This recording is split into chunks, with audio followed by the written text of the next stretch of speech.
पूर्वांचल की राजनीति पर इस समय पूरे देश की नजर बनी हुई है। नजर इसलिए है क्योंकि पीएम मोदी का संसदीय क्षेत्र वाराणसी और सीएम योगी का गृह जिला गोरखपुर है, जहां पर कल चुनाव होना है। बावजूद इसके कई सीटों पर एनडीए साथी के ऊपर संकट के बादल मंडरा रहे हैं। आपको रिपोर्ट दिखाते हैं कैसे जाति चक्रव्यूह में फंस गए एनडीए के दोनों सेनापति।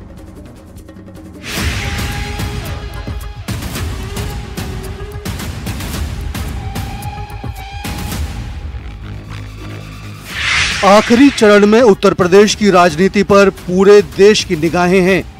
कारण है, एक छोर पर प्रधानमंत्री नरेंद्र मोदी की लोकसभा सीट वाराणसी है, तो दूसरे छोर पर उत्तर प्रदेश के मुख्यमंत्री योगी आदित्यनाथ का गृह जिला गोरखपुर।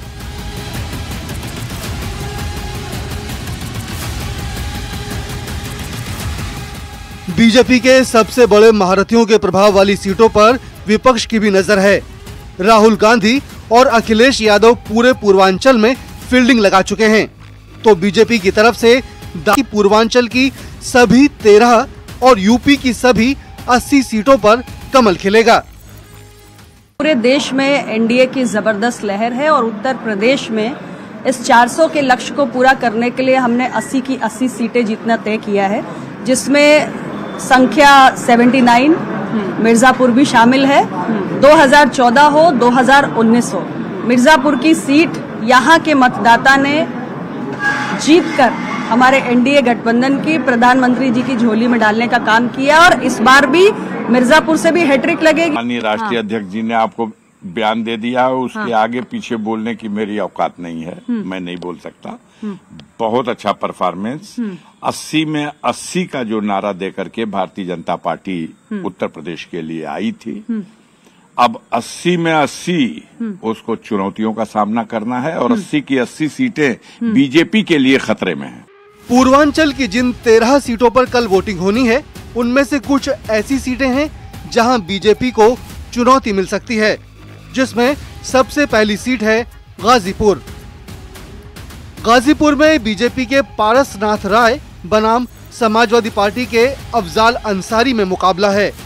जौनपुर में बीजेपी के कृपाशंकर सिंह वर्सेस समाजवादी पार्टी से बाबू सिंह कुशवाहा के बीच मुकाबला है, तो दूसरी तरफ पूर्वांचल में अनुप्रिया पटेल और अरविंद राजभर दोनों अपनी अपनी सीटों पर जातीय चक्रव्यूह में फंसते नजर आ रहे हैं, जिसे भेदे बिना जीत की राह आसान नहीं है।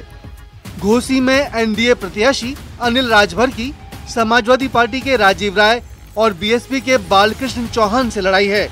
मिर्जापुर में एनडीए प्रत्याशी अनुप्रिया पटेल बनाम रमेश बिंद के बीच मुकाबला है।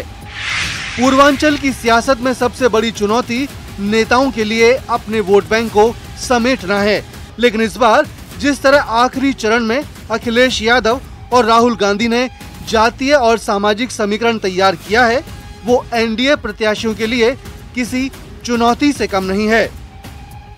न्यूज़ 18 के लिए ब्यूरो रिपोर्ट।